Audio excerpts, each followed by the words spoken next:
Dukcapil Kota Kupang ini adalah Dinas Pelayanan Publik ya, dalam hal bidang administrasi kependudukan. Wajib hukumnya pemerintah melalui dinas ini memberikan pelayanan yang sebaik mungkin kepada seluruh masyarakat kota. Karena ini adalah hak warga negara, hak masyarakat Kota Kupang.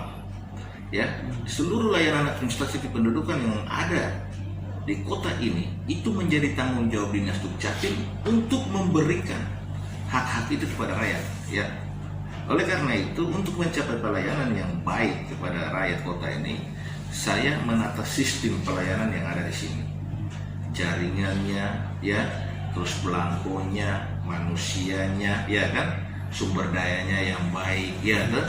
Yang terpenting adalah saya menanamkan nilai-nilai hati seorang hamba hati yang mau melayani rakyat kota ini.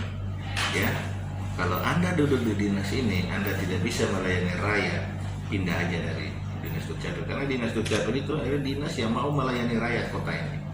Ya, persoalan-persoalan yang sebelum kami di sini kami selalu melihat, mendengar, ya, itu banyak sekali keluhan masyarakat. Ya, ketika saya masuk ke sini tahun 2018 itu akhir ya kalau nggak salah ya, Desember itu keluhan masyarakat paling banyak sekali.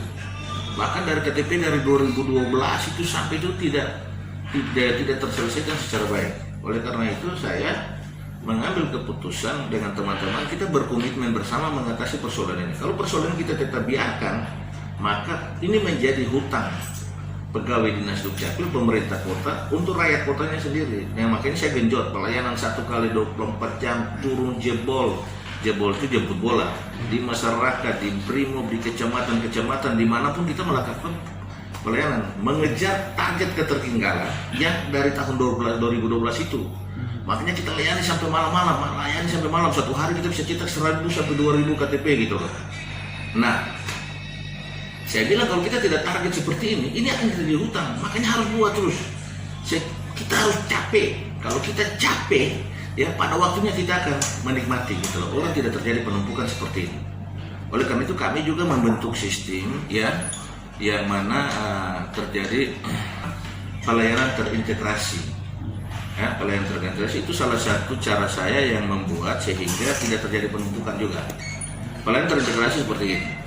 Ketika orang meninggal, ya, kita mengeluarkan akta kematian sekaligus dengan kartu keluarga dan KTP. Contohnya seperti dalam satu rumah tangga, suami meninggal berarti otomatis dia harus keluar dari kartu keluarga, istrinya yang menjadi kepala keluarga. Nah, dan KTP daripada si istri itu kita membuat status adalah cerai mati. Ya, terus statusnya cerai mati. Sehingga dengan ini, dengan kita melayani istilahnya belanja 1 dapat 3. Kita buat akte kelahiran kita kasih 3 itu. Begitu juga ketika perkawinan. Ketika melaksanakan perkawinan itu kita kasih akte perkawinan suami istri, kartu keluarga untuk suami istri, kartu keluarga untuk si perempuan punya bapak, kartu keluarga untuk laki-laki ini punya bapak. Nah, itu kita buat. Nah, jadi sehingga orang tidak datang urus bolak-balik di kantor ini. Itu kan mengurangi penumpukan gitu. Terus begitu juga ketika orang mengurus akte kelahiran. Ketika orang mengurus akte kelahiran, kita memberikan akte kelahiran, tetapi juga kartu identitas anak kita berikan otomatis dengan lahir pasti ada kartu identitas anak ya, dengan kartu keluarga pasti ada penambahan kartu keluarga. Dan itu kita lakukan setiap saat. Nah, ketika kita lakukan mulai berangsur-angsur pulih sampai dengan saat ini. Dan saat ini saya mau katakan buat teman-teman media semua bahwa memang Dukcapil Kota Kupang sudah agak santai. Ya, apalagi sekarang pelayanan juga tidak seperti dulu lalu harus tanda tangan manual kepala dinas. Sekarang sudah sistem barcode ya, tanda tangan elektronik ya. Ketika tanda tangan elektronik sudah berlaku, maka saya juga tidak terlalu kepala sakit. Dulu kan orang bertumpu karena banyak berkasnya di itu gampang. Saya tidak ada punya juga, sudah langsung dengan otomatis gitu loh, ya kan. Nah, TTE itu berproses ketika misalnya ketika masyarakat mengajukan permintaan, ya kan, urus ini itu dari operator menaikkan kepada kepala seksi. Kepala seksi melihat mengecek berkasnya, sistem yang main ini. Nah, dia naikkan ke kepala bidang naikkan kepada saya. Nah, dengan saya tinggal hanya main klik aja. Nah, karena kesibukan saya dan TTE ini tidak bisa dibohongi.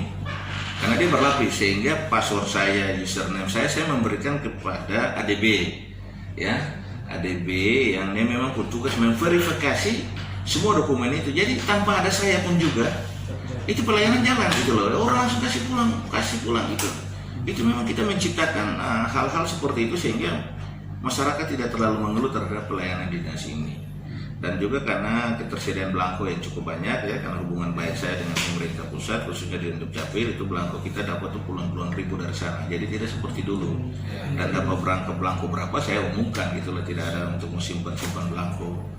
Jadi memang tidak masalah, apalagi sekarang tidak ada pakai belangko kartu keluarga, akte kelahiran, akte lainnya kan semua sudah pakai kertas A4 80 gram itu. Jadi memang untuk sekarang pelayanan Dukcapil itu sudah cukup normal. Memang kita masih layani per zona, per kecamatan disebabkan karena pandemi COVID ini aja, sehingga tidak terjadi penumpukan. Jadi wilayah kecamatan Lubuk di hari ini, besok kecamatan Kelapa Lima, Molava sampai dengan selesai gitulah. Tapi tidak kaku juga, misalnya ada dari kecamatan lain yang datang karena memang urgensitasnya, anaknya sakit atau mau berangkat atau mau apa dan lain sebagainya, itu kita juga fleksibel. Dan saya memang rata-rata pastikan sampai dengan jam 1, jam 2 itu pelayanan sudah tidak ada lagi di Dinas Dukcapil, kan kita lagi santai-santai. Yang menjadi persoalan tuh misalnya kalau misalnya ada yang memang punya niat yang tidak baik, dia mau menjatuhkan Dinas Dukcapil, dia datang, dia mulai foto kiri kanan, orang ada antri banyak-banyak, dia foto bahwa pelayanan amburadul. Nah, tidak seperti itu. Kita kan ada aturan mainnya. Misalnya ada 200 orang yang mengurus, pegawai kita terbatas di situ ya, harus kan antri. Lagi pula bukan datang langsung, ini saya mau beli gula-gula, kan nggak mungkin. Datang kan membuat kita input data sudah benar atau tidak, dikasih cek apa sudah benar, baru kita proses gitu loh, gitu ya tuh. Jadi kalau satu orang, contoh ya, kalau antri satu orang memakan waktu 5 sampai 10 menit. Berarti kalau 100 orang itu sudah berapa menit? Iya kan? Nah, satu orang sudah berapa menit. Nah, kali sekian banyak orang. Jadi prinsipnya saya mau kasih tahu bahwa Dinas Dukcapil itu selalu melayani masyarakat. Saya menanamkan nilai-nilai itu hati untuk melayani kepada pegawai-pegawai Dukcapil. Sehingga memang mereka, pola mindset mereka sudah tidak lagi saya tanamkan kalau dulu masyarakat perlu pegawai Dukcapil, tapi sekarang harus pegawai Dukcapil butuh masyarakat gitu loh. Karena kalian ada di sini karena masyarakat juga datang gitu loh. Jadi ya seperti itu. Jadi sekarang ada interaksinya bagus. Calo-calo pun jadi Dinas Dukcapil saya sikat tidak boleh ada di sini gitu loh, nggak boleh ada. Karena apa, seluruh dokumen kependudukan itu sudah diatur oleh undang-undang, Permendagri gratis tanpa biaya. Nah, dulu itu yang mempersulit karena calo bekerja sama dengan pegawai di dalam sini yang kita udah pindahin gitu loh, ya kan? Dan nakal-nakal kita udah pindahin, ya masih ada kita udah warning, nggak boleh gitu lah. Kan belangko sulit itu akibat permainan percalo. Wah sulit banget nih. Nah, kalau masyarakat butuh sudah untuk ngatur dulu berapa deh biayanya, kita bantu ya. Bayangkan kalau dia atur KTP, jangan usah banyak-banyak lah, 100.000 per orang, 10 satu hari 1 juta, 25 hari kerja 25 juta calon dapat, hilang nggak? Sementara kita aja kerja setengah mati, pegawai negeri kita kerja aja nggak ada apa-apa gitu loh ya. Nah, makanya memang ya yang paling gak suka saya di kantor Dukcapil ini itu hanya calo aja.